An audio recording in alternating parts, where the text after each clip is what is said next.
Amém? Graças a Deus. Vamos ler a palavra de Deus, né? Hoje vocês estão aqui, né? Graças a Deus, porque muita gente também está nos acompanhando pelas redes sociais. E nós vamos fazer a leitura da palavra de Deus agora, tá bom? Quero ler isso com vocês aqui. Vamos ler juntos? Vamos lá. Pedi e dar-se-vos-á, buscai e encontrareis, batei e abre-se-vos-á, porque aquele que pede recebe, e o que busca encontra, e ao que bate abre-se-lhe-á. Amém? Podemos assentar, irmãos? Quem falou isso foi Jesus, né? Eu creio que ele estava querendo nos incentivar a buscarmos, a orarmos, porque se existe uma das coisas que nós não somos muito, é insistente. Nós às vezes não temos aquela determinação, às vezes nós queremos que as coisas aconteçam de uma forma muito imediata na vida da gente, e muitas vezes a resposta da oração de Deus para nós é um processo que inclui melhora, que inclui destrave da vida da gente, que inclui uma preparação para a gente poder receber uma resposta de Deus. Nem sempre a resposta ela chega de uma forma imediata. Às vezes é a urgência que Deus pode fazer isso. Mas tudo que você pede para Deus, Deus aproveita exatamente para poder trabalhar em você. Porque tão importante quanto te dar uma resposta de oração, é também ver você crescer na presença de Deus e melhorar como gente, como ser humano, como pessoa. E isso envolve exatamente esse processo aqui que Jesus disse que você tem que fazer. Geralmente, quando a gente fala em oração, é difícil a gente encontrar uma pessoa que não tenha o costume ou o ato de falar com Deus das suas necessidades. Mas o Senhor Jesus Cristo falando para nós, Ele diz que quando a gente está querendo obter uma resposta de Deus, você muitas vezes é desafiado, você entra num processo de desafio, onde algumas coisas vão trabalhar em você, para que você realmente presencie o sobrenatural de Deus se manifestando na sua própria vida. Porque vocês sabem que a oração, ela provoca o sobrenatural de Deus. A oração, ela faz com que Deus venha com respostas e soluções que só Ele tem para dar.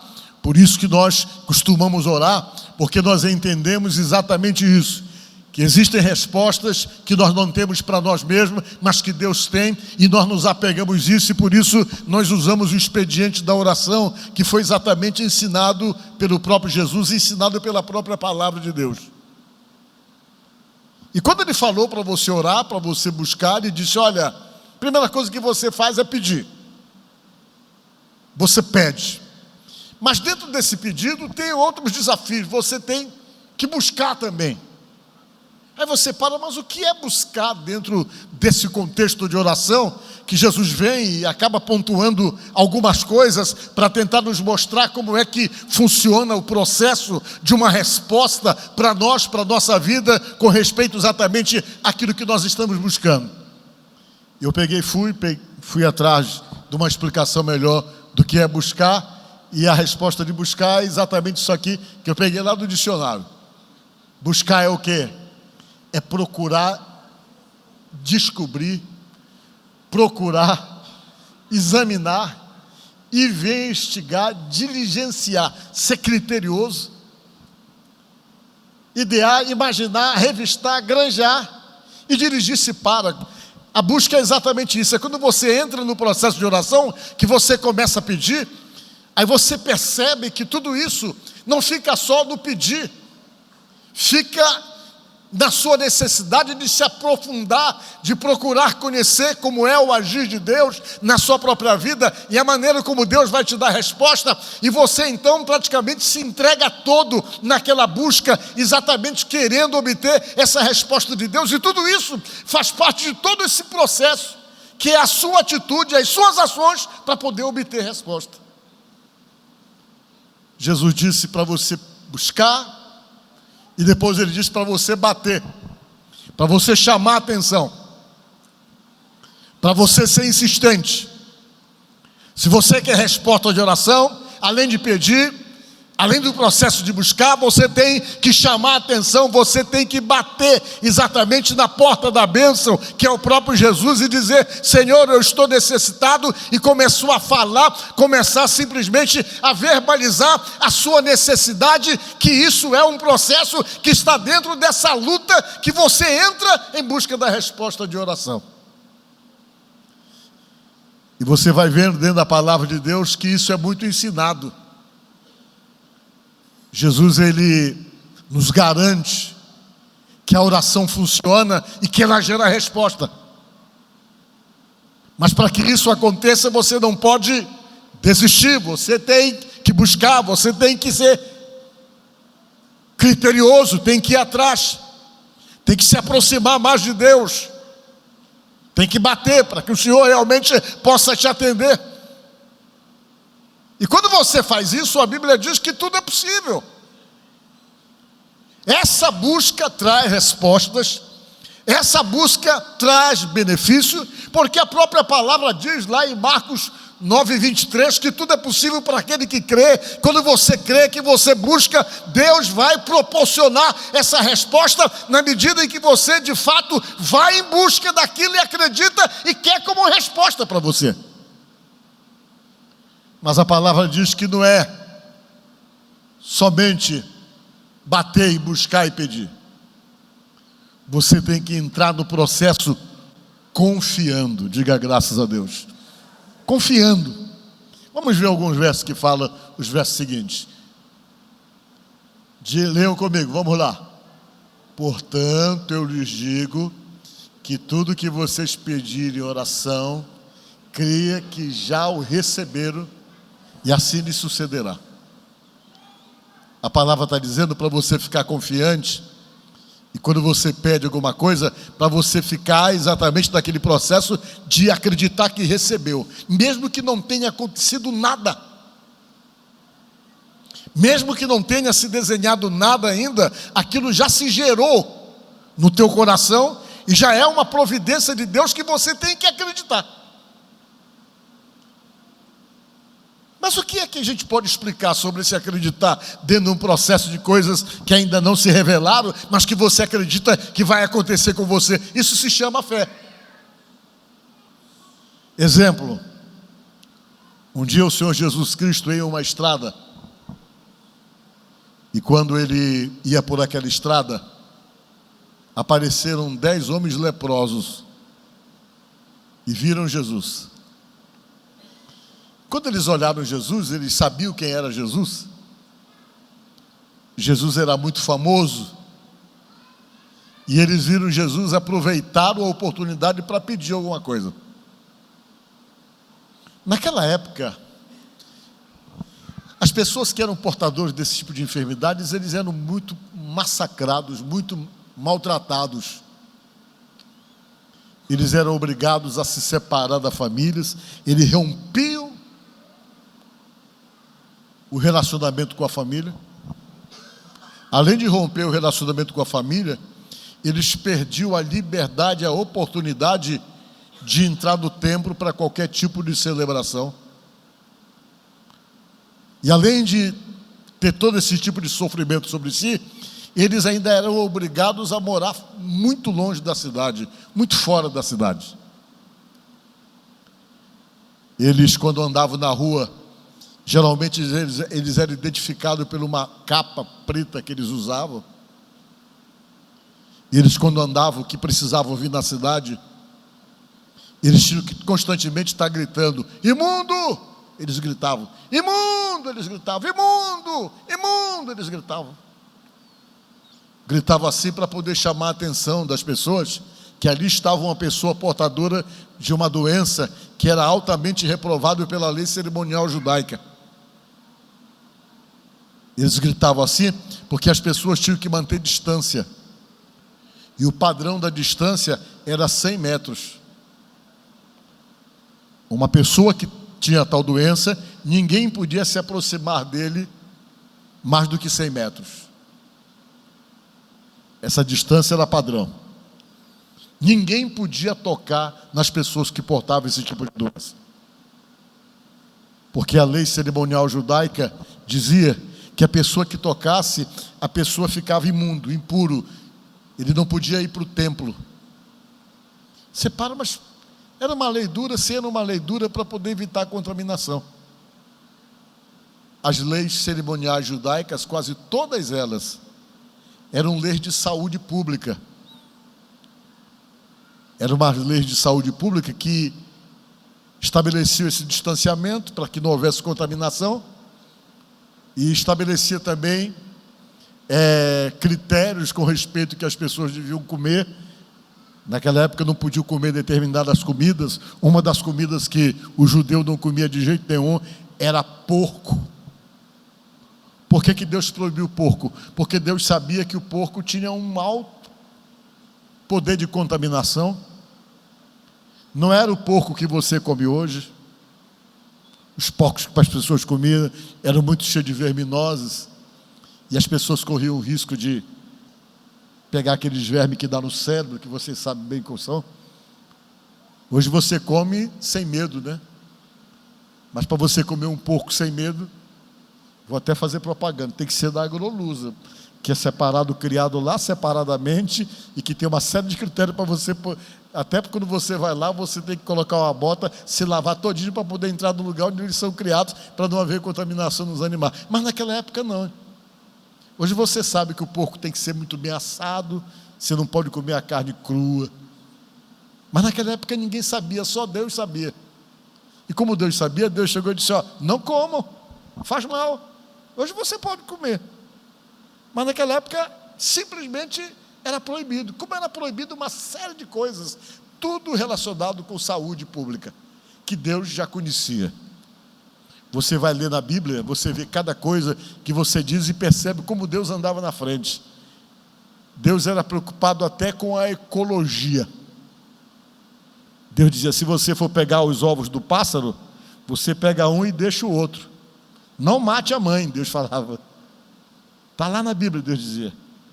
Deus dizia: se você precisar fazer a sua necessidade, que eles estavam no deserto, Deus ensinava: olha, cave um buraco, façam e depois tapem. Está na Bíblia. Olha como Deus já sabia isso, como ele andava na frente. E quando você vai ver as comidas que ele proibia, era aquele monte de comida que você não pode comer, que quando você come, se tiver uma feridinha, vira uma pereba grotesca, né? Hoje os antigos chamavam de comida remosa, né? Os médicos hoje dizem: não, isso não tem nada a ver, isso aí pode comer o que quiser comer. Mas a minha mãe dizia que não podia comer determinadas comidas quando você tinha qualquer tipo de inflamação. Os médicos dizem hoje que não tem problema, mas os antigos, antigamente, não podia. Se você tivesse qualquer ferimento, você não come camarão, que estourava tudo. E lá na Bíblia o camarão está proibido de ser comido. E no entanto a Bíblia recomenda outras coisas que a gente não é capaz de comer. Diz que é nutritivo. Recomenda a gente comer gafanhoto e grilo. Tudo aquilo que tem a pata traseira um pouco, que o inseto se impulsiona, diz que é comestível, diz a Bíblia. Mas havia uma série de coisas que você não podia comer, que Deus estabeleceu: não comam isso, porque isso aqui é prejudicial. E as pessoas não comiam. Se estabeleceu a lei cerimonial judaica. E na lei cerimonial judaica tinha isso: não pode, tem que manter distância. E parecia cruel, mas era uma forma de poder preservar os demais. E a vida era muito difícil para essas pessoas. Só Jesus, que tocou em aquele que ele curou, que desceu da montanha, que manteve a distância de Jesus, Jesus se aproximou dele e diz a Bíblia que Jesus tocou nele. Disse: eu quero, fica curado. Jesus tocou nele, mostrando que ele não tinha nenhum problema com respeito à contaminação e que ele não tinha nenhum preconceito. Ele foi lá e tocou no homem. E esses 10 estavam no caminho e encontraram Jesus. Quando eles encontraram Jesus, eles foram atrás e pediram a cura para Jesus. Falaram para Jesus que queriam ser curados daquela enfermidade. Jesus disse: se vocês querem, tudo bem, então vão, se apresentem ao sacerdote para poder fazer e cumprir todo o cerimonial que existe, que eles tinham que passar quando realmente era constatado que havia uma cura. Eles voltaram para se encontrar com o sacerdote, quando eles ouviram essa palavra de Jesus, mas quando eles voltaram, eles não estavam curados. Eles ainda estavam doentes, mas eles tomaram a posse daquela bênção, se confirmando o que nós lemos ainda há pouco. Se você crê que for assim com você, assim será. E eles tomaram posse e voltaram. E foram atrás do sacerdote para que fossem examinados e fosse comprovada a cura, mas isso então simplesmente, eles ainda estavam com a marca da doença no corpo. Só que a Bíblia diz que no meio do caminho a doença desapareceu. Diga glória a Deus. Foi que eles perceberam que a doença sumiu, e diz a palavra que somente um voltou para agradecer, e esse que voltou para agradecer nem era judeu, era samaritano. Então, quando você lê na palavra de Deus para você tomar posse, que vai ser assim com você, do jeito como você está acreditando, o que vai entrar aqui nesse processo é uma oração dominada pela fé. Você toma posse daquela bênção, você passa a acreditar com toda a segurança que ela é sua, unicamente motivado pela fé na palavra, exatamente pela fé no poder do Filho de Deus. E você encontra muito isso na Bíblia, provando para você que a oração, ela tem que estar aliada com a sua fé, senão ela não funciona. Se você vai orar pedindo alguma coisa para Deus e você está movido pela dúvida, não tem como funcionar. Deus não age no meio da dúvida, Deus age no meio da fé. A palavra dúvida significa seguir em duas direções. De duas direções. Deus quer que você tenha somente uma direção, tomar posse daquilo que você acredita que Ele vai confirmar para você. Amém? Vamos ver mais um verso sobre oração. Tem outro, não tem? Vamos ler juntos?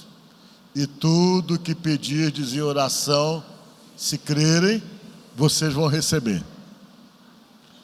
Vocês viram que fala da oração, mas fala no crer. O que dá suporte, o que fortalece, o que faz acontecer, não é orar somente, mas é orar crendo naquilo que Deus é capaz de fazer na sua vida. Aí Deus vem e opera milagre e faz coisas acontecerem. Mas aí o que é que atrapalha a nossa oração? O que é que pode atrapalhar a minha oração? Pode atrapalhar a sua oração? É a gente realmente pedir com motivos que não são da vontade de Deus. Vamos ler junto?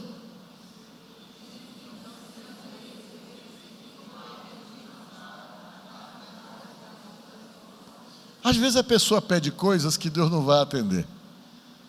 Ei, Jesus, quero acertar na cena sozinho. E é na cena da virada. Porque se eu acertar, eu vou fazer isso, vou fazer aquilo outro, e começa a fazer projeto na cabeça.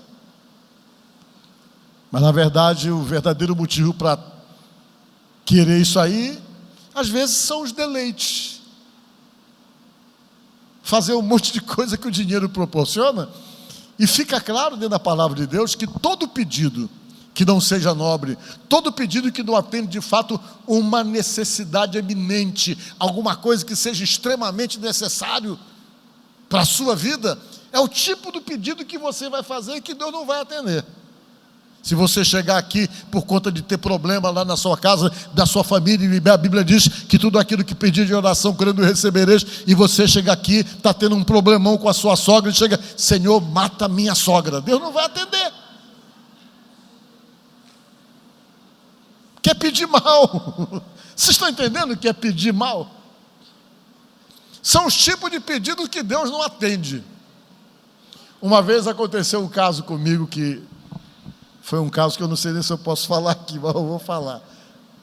Eu era pastor em Rio Branco, no Acre, e de repente começou a ir na igreja um sujeito que eu sabia que ele era um traficante poderoso.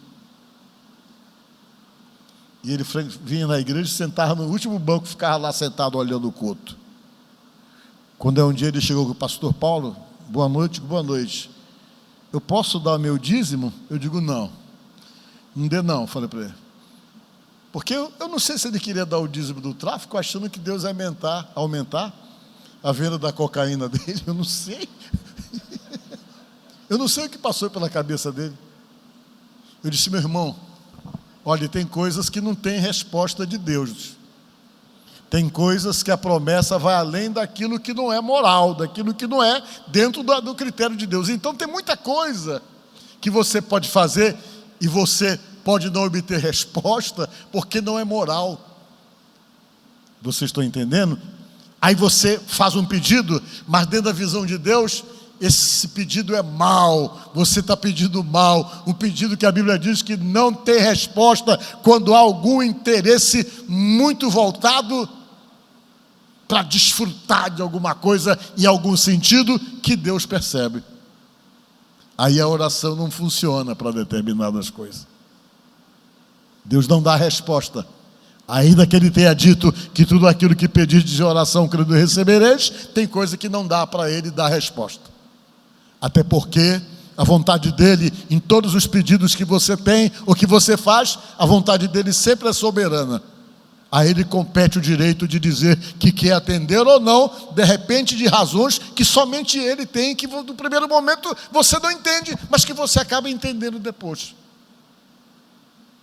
Mesmo Ele atendendo a oração, Ele ainda tem o poder da decisão. E a gente tem que entender isso. Que a vontade dEle tem que ser feita. Além e acima da sua vontade e daquilo que você está querendo. Vamos ler tem mais um verso? Outra coisa que atrapalha a oração da gente. Isso aqui. Vamos ler juntos? E quando estiveres orando, se estiver alguma coisa contra alguém, perdoe-no, para que também o Pai Celestial perdoe os seus pecados. Jesus disse, olha, você está orando, mas você tem problema com alguém? Dá um jeito de perdoar a pessoa. Por quê? Porque dentro da resposta da sua oração, existe uma das coisas que você destrava, que é talvez o principal entrave que nós temos na nossa oração, se chama pecado. Aí você para, mas se o pecado, ele é o entrave na minha oração, na sua oração, então está todo mundo mal, ninguém vai conseguir obter resposta. Sim, tem resposta sim. O pecado é problema, mas quando você reconhece esse pecado, você tem um recurso da confissão e do perdão para que ele seja tirado e deixe de atrapalhar a tua oração e de gerar determinados impedimentos. Por isso que toda vez que você vai orar, você tem que fazer um momento de confissão.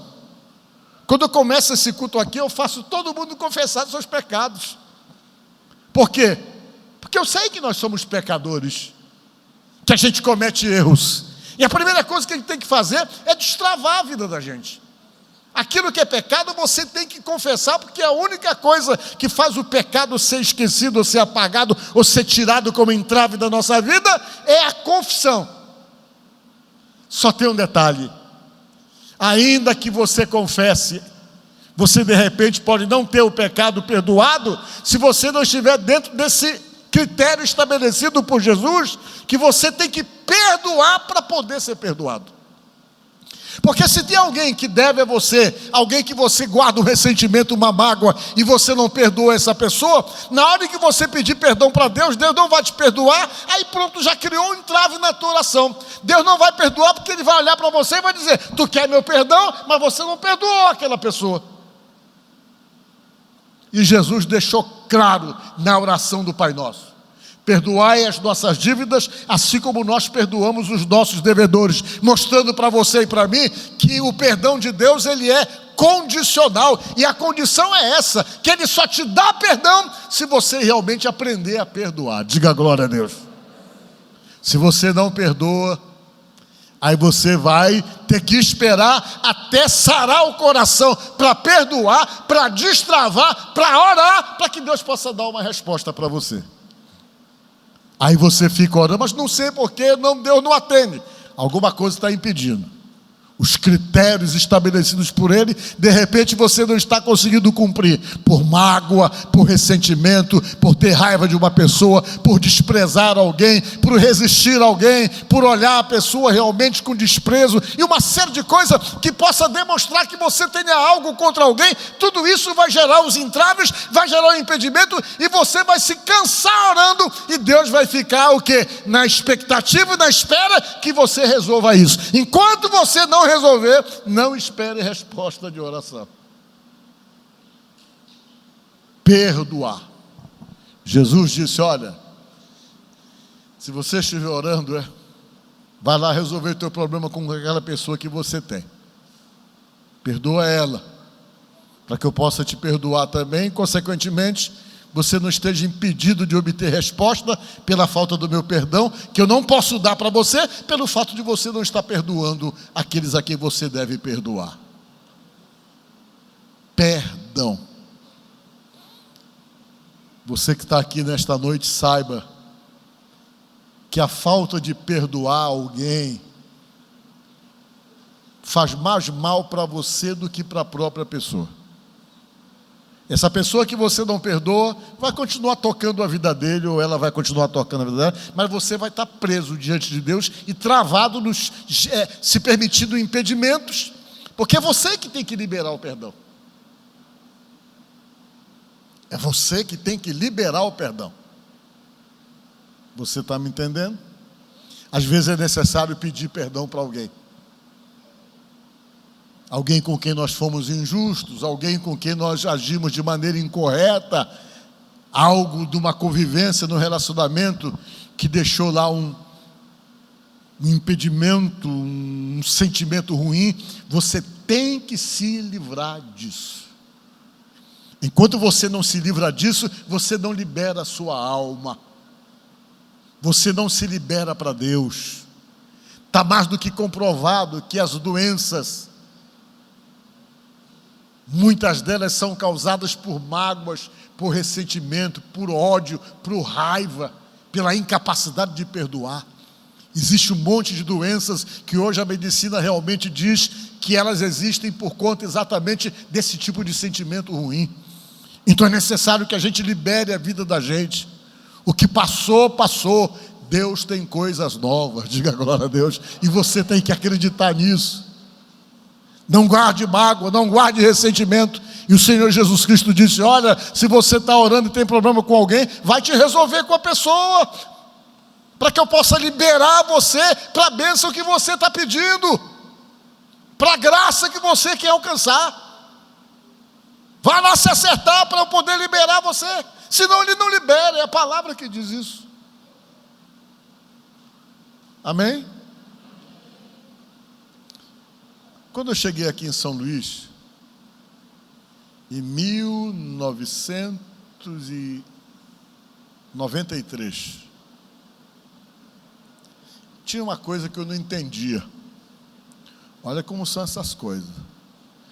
A igreja lá onde eu sou pastor, ela era pequena, ninguém se convertia, era travada.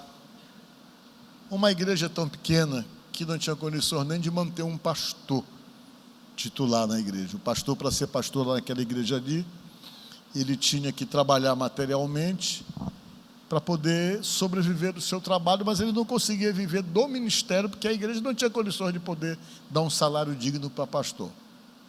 Aquilo me incomodava.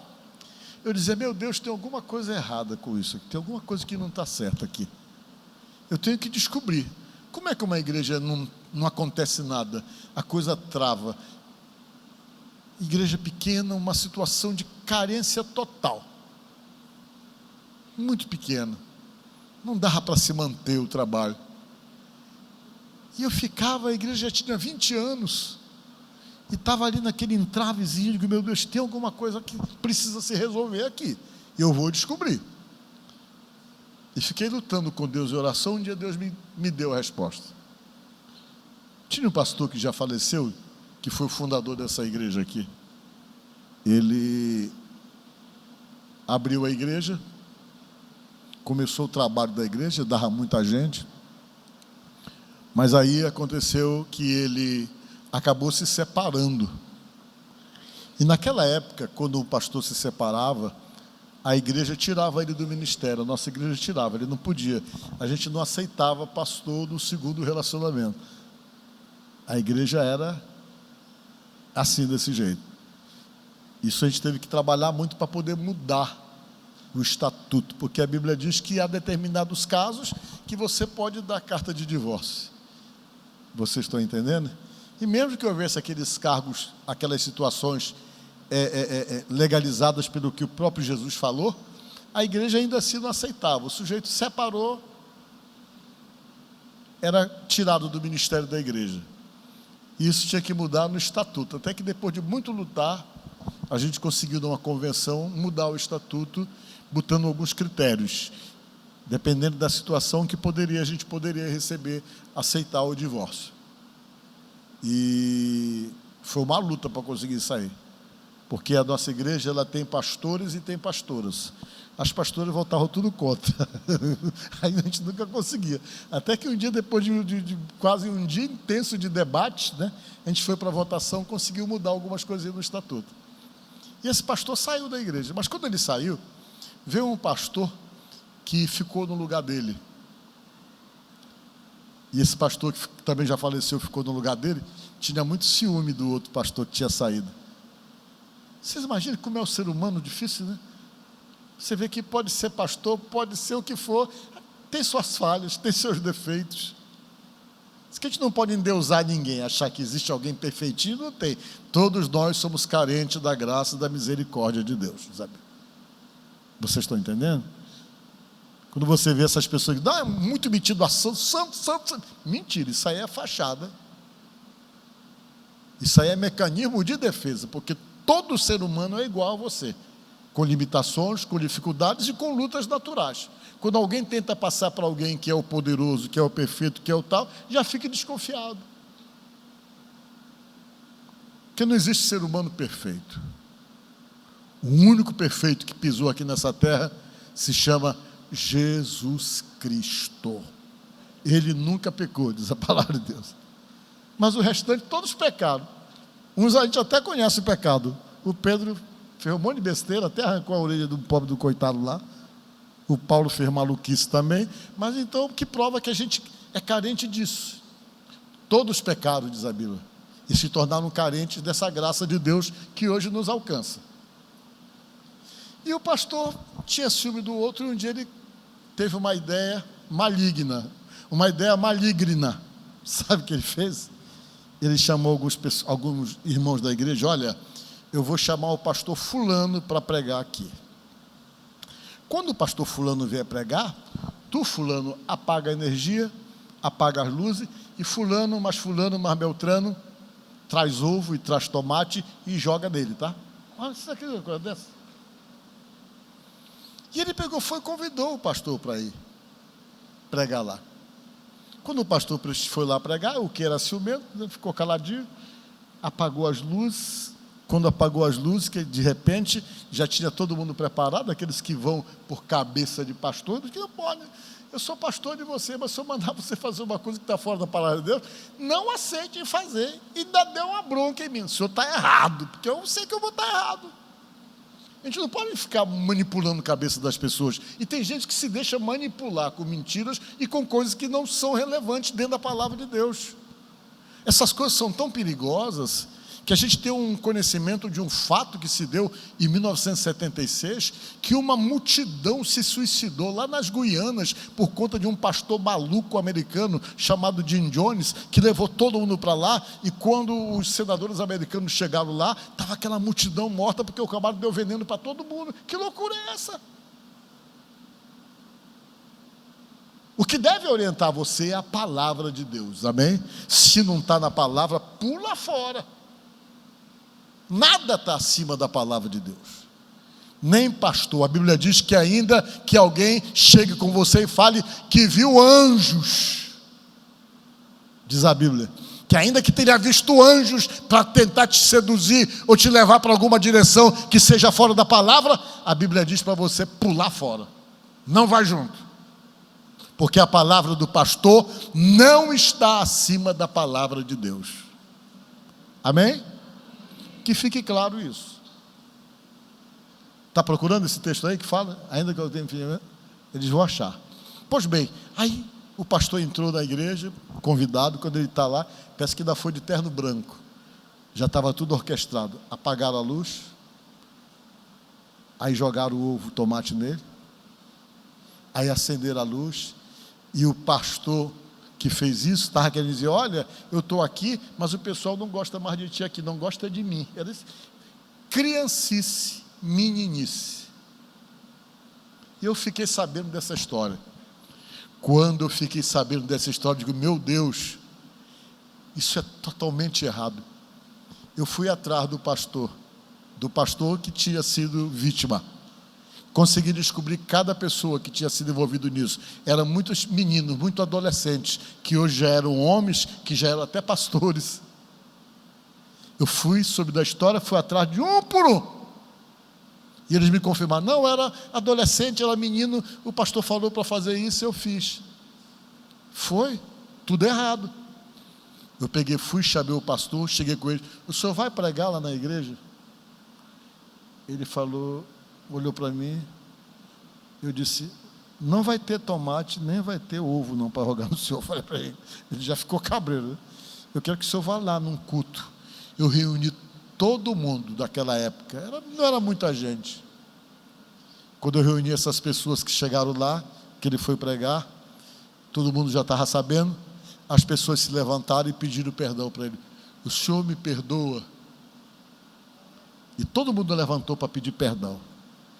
Ele olhou e disse: isso me machucou e me maltratou até hoje, mas a partir de hoje não existe mais problema, eu perdoo vocês, o meu coração não está mais machucado nem magoado, e eu também peço perdão porque guardei essa mágoa. Aí nós fizemos uma oração junto. Naquele dia acabou o problema, e a nossa igrejinha, que não conseguia passar de 120 membros, hoje tem 1.700 membros. Deus liberou a bênção e começou a se converter, gente de tudo quanto era, começou a se converter, que eu tive que derrubar a igreja para construir aquela outra ali, porque não dava dentro. Vocês entenderam o que é a questão do perdão? Tem coisa que, se você não resolve, trava. Achou o negócio dos anjos? Olha só. Mas ainda que nós, ou mesmo quem está falando isso aí é o Paulo, ainda que ele falasse alguma coisa, viu só? Ainda que nós, ou mesmo um anjo vindo do céu, vos pregue o evangelho, que vá além de que vós temos pregado, seja anátema, que seja amaldiçoado, não cai nessa. Porque tem gente que manipula: olha, o anjo falou comigo, e o anjo disse isso para você, e a pessoa: meu Deus, o anjo falou com você, foi. E já cai na conversa. E às vezes vem com proposta que está totalmente fora da palavra. Paulo disse para você não aceitar, não. Discorde. Porque a referência e a bússola é isso aqui. Se não estiver aqui, eu não tenho que aceitar, ainda que seja uma pessoa que eu admire muito, que eu goste muito, mas se está fora da palavra, está fora da palavra, então não vá junto. Diga glória a Deus. Aí você faz isso, né? Que é o certo, e quando eu fiz isso, destravou. Às vezes a vida da gente está travada pela falta de um perdão. Às vezes a nossa oração está travada pela falta de um perdãozinho que a gente não deu. Tem mais alguma coisa aí que eu coloquei?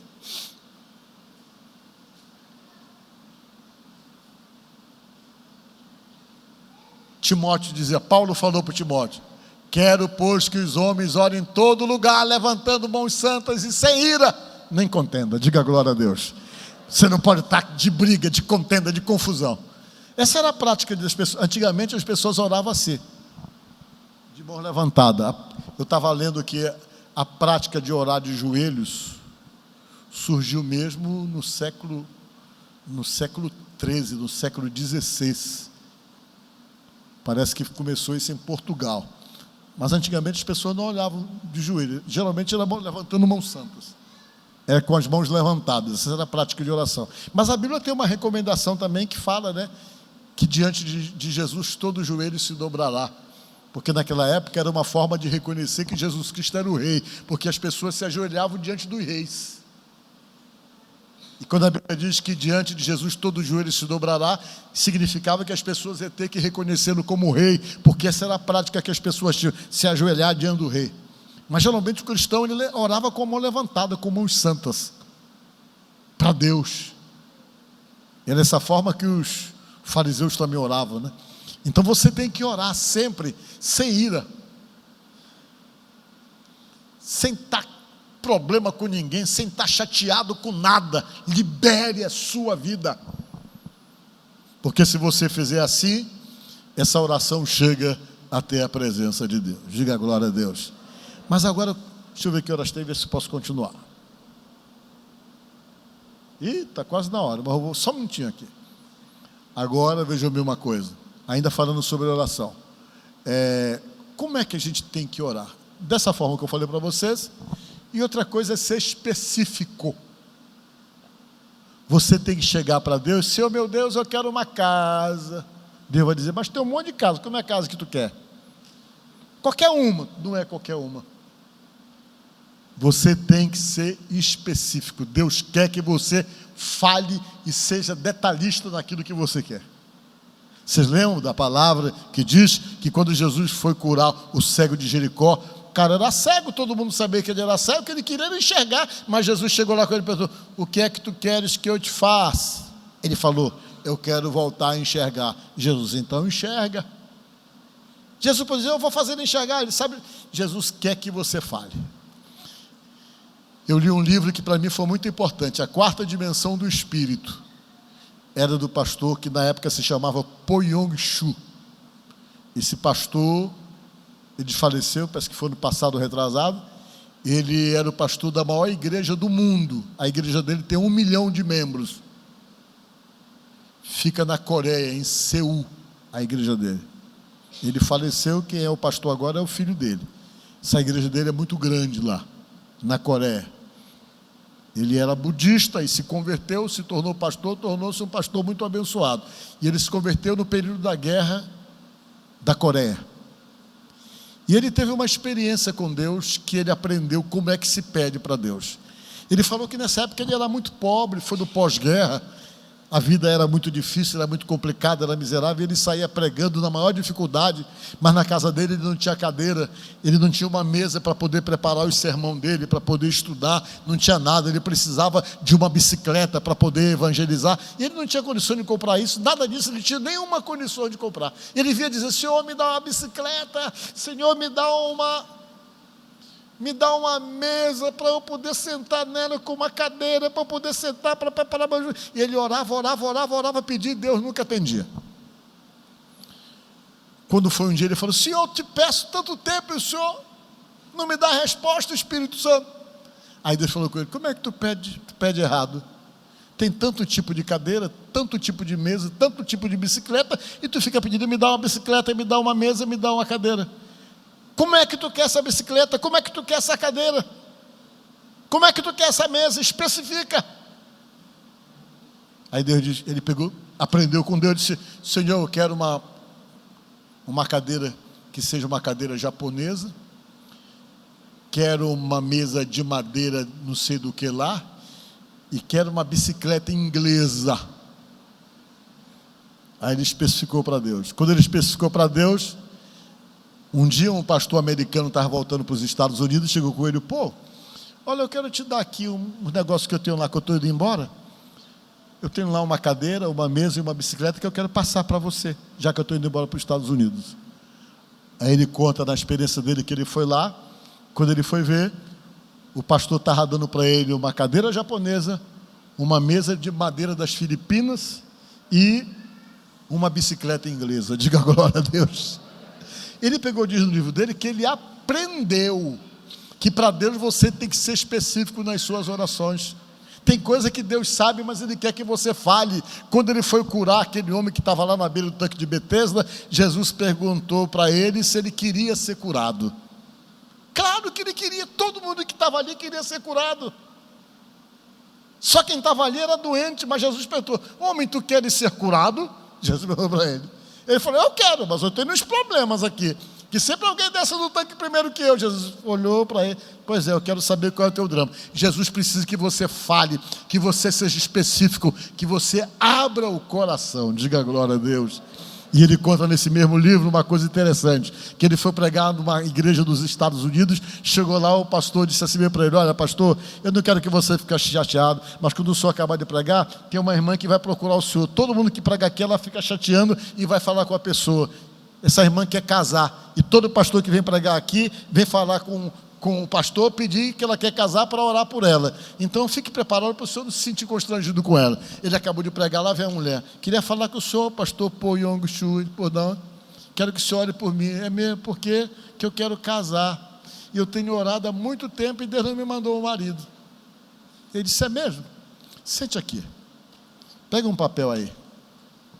Como é que você quer esse marido? Alto, mediano ou baixo? Eu quero que seja alto. Então escreva aí no papel: alto. Ela escreveu alto. Você quer que seja um camarada esportivo, um não esportivo? Eu quero que seja esportivo, pastor. Tá bom, então coloca aí: esportivo. O que você quer que seja os olhos dele? Eu quero que ele tenha os olhos, então coloca aí olhos. Aí ela deu toda a característica do homem que ela queria, né? Que às vezes a pessoa chega numa certa idade que ele fica assim: qualquer um serve. Não, não é qualquer um que serve, não. É o certo que lhe faça feliz. Porque chega um momento que a pessoa está esperando há tanto tempo, que para ele qualquer coisa serve, né? Vocês estão entendendo? E tem uns que as pessoas não querem. Pelo menos o presidente falou de serviço geral, de que ninguém quer. E é mentira. O importante é que faça você feliz. Você está entendendo? Vocês viram isso, com certeza, né? Tomaram conhecimento disso aí. Então vejam bem, aí ela chegou lá com ele, ele fez uma lista. Ela escreveu, ele disse: toma esse papel, leve para casa, coloque lá na sua penteadeira, colado na penteadeira. Toda vez que você for pentear o cabelo, você olha para esse papelzinho e diga: Jesus, olha, eu te pedi esse homem aqui. Ele pegou, deu para ela levou para casa e ela colocou na penteadeira. Diz que ela ia penteá-la, mas Jesus, foi esse homem que eu pedi. Ele demorou, ele conta no testemunho dele, e é verdade a história, porque ele conta o nome do pastor, conta o lugar onde aconteceu, não podia ser mentira. E ele voltou para pregar na mesma igreja. Quando ele voltou lá vinha a mulher: pastor Paul, o que é? Olha aqui a bênção que Deus me deu. A pessoa era do mesmo jeitinho que ela havia pedido, da maneira como ele orientou. Às vezes é preciso ser específico. Diga glória a Deus. Isso faz parte da oração também. O que é que você quer? Seja específico, porque Deus quer que você seja específico. Amém? E se você quiser ler esse livro, está aí, esse livro aí. Um livro muito bom. Ótimo livro. Se você ler, muita coisa vai mudar na sua cabeça no livro. Ele conta a experiência dele. E é uma experiência que tem um certo valor, porque foi um homem que mudou a história da Coreia. Um país asiático, uma cidade onde o maior número de cristãos da Ásia praticamente está concentrado lá nessa cidade chamada Seul, que praticamente foi ele que ganhou todo mundo quase ali. As igrejas são enormes, num lugar de uma cultura totalmente atípica para quem vai pregar o evangelho para falar de Jesus. Então o camarada tem respaldo para a gente poder ouvi-lo e pegar as experiências dele. Amém? Então, terminando, ore e creia que, tirando os entraves e aquilo que você está pedindo, Deus tem uma resposta para você. Amém? Que Deus te abençoe.